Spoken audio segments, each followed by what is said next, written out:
읽도록 하겠습니다. 예, 누가복음의 24장. 예.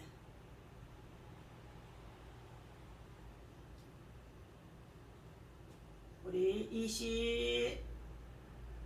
27절에서부터 32절까지 말씀 함께 읽도록 하겠습니다. 이에 모세와 모든 선지자의 글로 시작하여 모든 성경에 쓴 바 자기에 관한 것을 자세히 설명하시니라. 그들이 가는 마을에 가까이 가며 예수는 더 가려 하는 것 같이 하시니 그들이 강권하여 이르되 우리와 함께 유하사이다. 때가 저물어가고 날이 이미 기울었나이다 하니 이에 그들과 함께 유하로 들어가시니라. 그들과 함께 음식 잡수실 때에 떡을 가지사 축사하시고 떼어 그들에게 주시니 그들의 눈이 밝아져 그인 줄 알아보더니 예수는 그들에게 보이지 아니하시느니라. 그들이 서로 말하되 길에서 우리에게 말씀하시고 우리에게 성경을 풀어주실 때에 우리의 속에서 마음이 뜨겁지 아니하더이냐 하고. 아멘. 자, 예수님이 갈보리산 십자가에서 죽으시고 3일 만에 부활하셔서 그가 우리 믿는 자들에게 구주가 되셨습니다. 오늘 예수님의 제자들과 또한 많은 예수님이 십자가에 달린 사건을 보고 이미 예수님의 제자들은 순환당할 것을 예수님을 통하여 이미 듣게 되어져 있었습니다. 그러나 그들은 실제적인 상황이 닥칠 때에 예수님을 3번이나 모른다고 베드로는 부인하기도 했습니다. 또 다른 제자들은 엠마오로 내려가는 중에 있었습니다. 그날에 그들 중 둘이 예루살렘에서 25리 되는 엠마오라 하는 마을로 가면서 이 모든 된 일을 서로 이야기하더라. 예루살렘에서 일어났던 사건들을 얘기하며 엠마오로 내려가는 중에 있던 자들입니다. 그들이 서로 이야기하며 문의할 때에 예수께서 가까이 이르러 그들과 동행하시나. 엠마오로 가는 제자들 속에 예수님이 같이 동행해 주심 속에 있었습니다. 그들의 눈이 가리워져서 그들이 그인 줄을 알지 못하거늘 예수께서 이르시되 너희가 길 가면서 서로 주고받고 하는 이야기가 무엇이냐 하시니 두 사람이 슬픈 빛을 띠고 머물러 서더라. 그 한 사람인 글로바라고 하는 자가 대답하여 이르되 당신이 예루살렘에 체류하면서도 요즘 거기서 된 일을 혼자만 알지 못하느냐. 예루살렘이라고 하는 동네에서 체류하고 지내면서 근처에 일어났던 이러한 사건들에 관한 이야기를 알지 못하느냐는 것입니다. 이르시되 예수님이 말씀하십니다. 무슨 일이냐? 이르되 나사렛 예수의 일이니 그는 하나님과 모든 백성들 앞에서 말과 일에 능한 자 선지자이거늘 우리 대제사장들과 관리들이 사형 판결에 넘겨주어 십자가에 못 박았느니라. 우리는 이 사람이 이스라엘을 속량할 자라고 바라노라. 이뿐 아니라 이 일이 일어난 지가 사흘째요. 또한 우리 중에 어떤 여자들이 우리로 놀라게 하였으니 이는 그들이 새벽에 무덤에 갔다가 그의 시체는 보지 못하고 와서 그가 살아나셨다 하는 천사들의 나타남을 보았다 하는지라. 또 우리와 함께 한 자 중에 두어 사람이 무덤에 가 과연 여자들이 말한 바와 같았음을 보았으나 예수는 보지 못하였느니라 하거늘. 예수님이 대답하십니다. 두 제자가 이렇게 일어난 사건을 들려주었죠. 이르시되 미련하고 선자들이 말한 모든 것을 마음에 덜이 믿는 자들이요 그리스도가 이런 고난을 받고 자기의 영광에 들어가야 할 것이 아니냐 하시고 이에 모세와 모든 선지자의 글로 시작하여 모든 성경에 쓴 바 자기에 관한 것을 예수님이 자세히 설명을 하시느니라. 예수님께서 선지자들을 통하여 일러주었던 사건, 예수님이 살아생전에 행하였던 사건들을 자세히 일러주었습니다. 그럼 속에 있다 할지라도 그들은 눈이 열리지 않았음을 인하여서 예수님이 누구인지를 알지 못하는 가운데 있었다는 것입니다. 평범한 사람들의 위대한 인생이라고 말씀의 제목을 가지고 함께 은혜를 나누고자 합니다. 환자를 살리려고 그렇게도 애쓰던 구급대원들도 의료진들도 사망이라는 진단이 내려지면 모든 행동을 멈추게 되어집니다. 자, 생명을 살리려는 더 이상의 노력을 하지 않으며 자, 이제 장례 준비를 하도록 되어들 수밖에 없다는 것입니다. 끝났기 때문인 것입니다. 죽음은 모든 것의 끝이기도 합니다. 그러나 누구든지 죽음에서 부활하신 예수님을 만나면 특별한 사람으로 자, 다시 태어난 줄로 믿습니다. 부활하신 예수님을 만나게 되어주자 엠마오로 내려가는 두 제자가 그들 중에 함께 동행하며 길을 가는 가운데 있었으나 그동안에 예루살렘에서 일어났던 사건들에 관한 얘기만 서로 나누었다는 것입니다. 예수님이 그 가운데 함께 동행 속에 있었으나 그들은 눈이 열리지 못하여서 영적인 눈이 열리지 못하여서 영적인 자 귀가 열리지 못해서 예수님이 함께 그 가운데 있는 것을 알지 못했다는 것입니다. 그때의 예수님을 묻습니다. 예수께서 이르시되 너희가 길 가면서 서로 주고받고 하는 이야기가 무엇이냐 하시니 두 사람이 슬픈 빛을 띠고 머물러 서더라. 그 한 사람인 글로바라고 하는 자가 대답하되 이르되 당신 예루살렘에 체류하면서도 자 근자에 일어났던 이 사건들을 혼자만 모르고 있느냐? 온 예루살렘의 사람들은 이 사건에 대해서 모두가 다 알고 있다는 것이었습니다. 그러면서 자 글로버가 말합니다. 이르시되 무슨 일이냐? 이르되 나사렛 예수의 일이니 그는 하나님과 모든 백성들 앞에서 말과 일에 능하신 선지자이거늘. 말과 예수님 하는 모든 사역에 능치 못함이 없는 선지자라고 이거늘.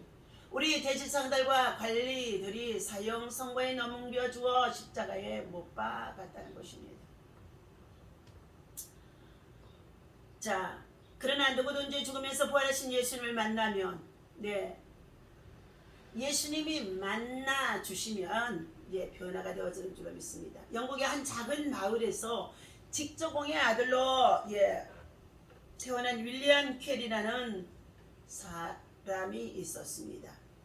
그는 가난 때문에 16세의 어린 나이에 구두 견습생이 되어져서 일을 하는 가운데 있었다는 것입니다.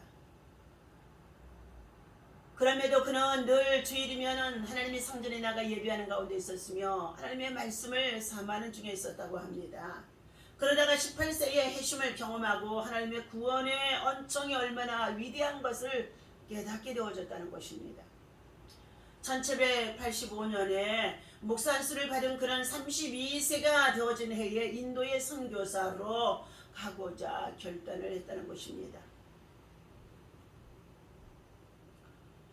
캐리는 하나님으로부터 위대한 일을 기대하고 하나님을 위해 위대한 일을 시도하라. 하나님으로부터 위대한 일을 기대하고 하나님으로부터 위대한 일을 시도하라는 것입니다.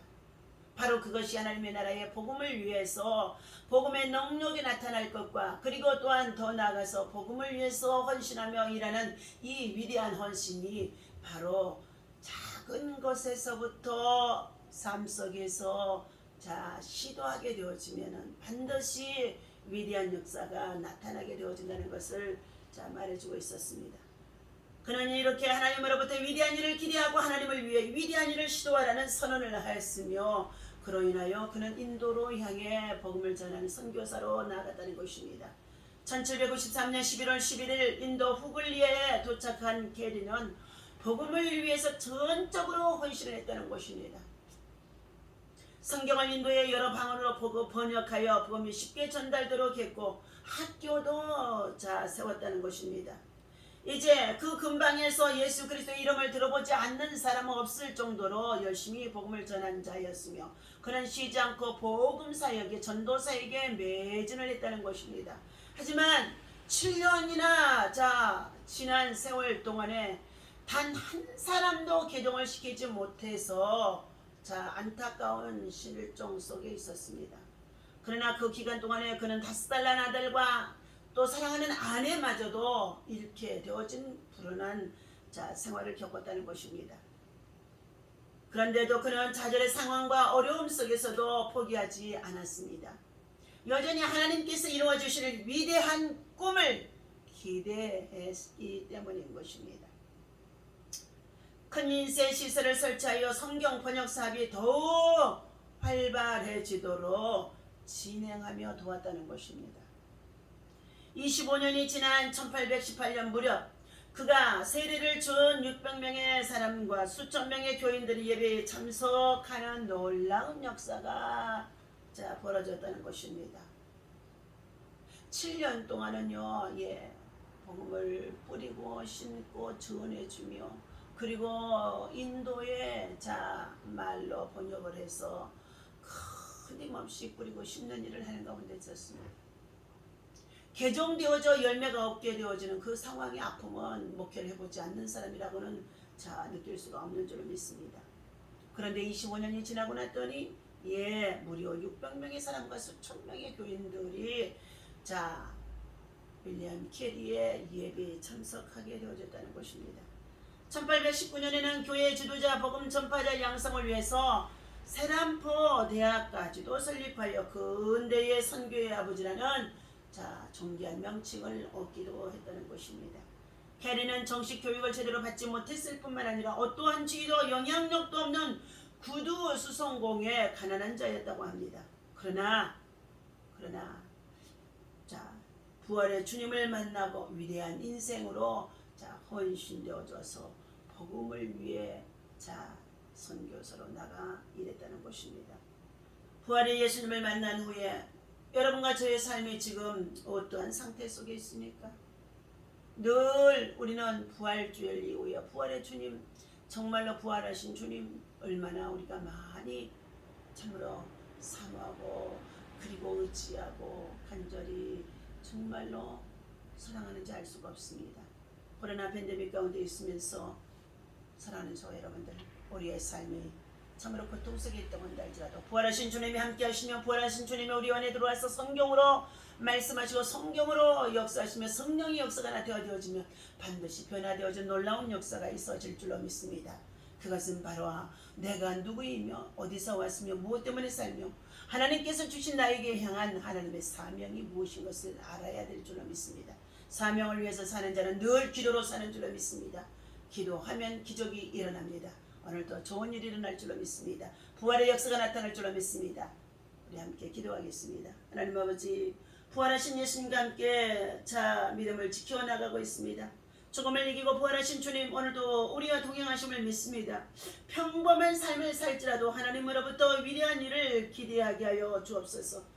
지극히 가난하고 그리고 보잘것없는 비천한 자리에 있을지라도 하나님을 위하여 위대한 일을 감당할 수 있는 자로 헌신되게 하여 주옵소서. 이것은 오직 기도에 다른 것으로 나타날 수가 없는 줄로 믿습니다. 하나님의 성경을 사모하여 성경을 풀어서 성경을 아버지 며칠이라고 알고 그 말씀 붙잡고 기도할 때 마음이 감동되어지고 그리고 하나님의 복음을 위해서 자원할 수 있는 하나님의 사람으로 세워지는 줄로 믿습니다. 오늘도 주신 이 말씀을 우리 마음에 새기면서 예수님 엠마로 가는 제자들의 마음이 뜨거워지도록 성경을 풀어주신 것처럼 오늘도 직접 주님께서 지혜의 영으로 지식의 영으로 총명으로 영으로 우리 안에 들어오셔서 우리의 마음이 뜨거워지도록 성령으로 역사하여 주옵소서. 모든 영광 주님이 받으시고 주님을 위해서 남은 생에 살아갈 수 있도록 인도하여 주옵소서. 예수님의 이름으로 간절히 기도하옵나이다. 아멘. 할렐루야. 오늘도 믿음으로 승리하시기 바랍니다.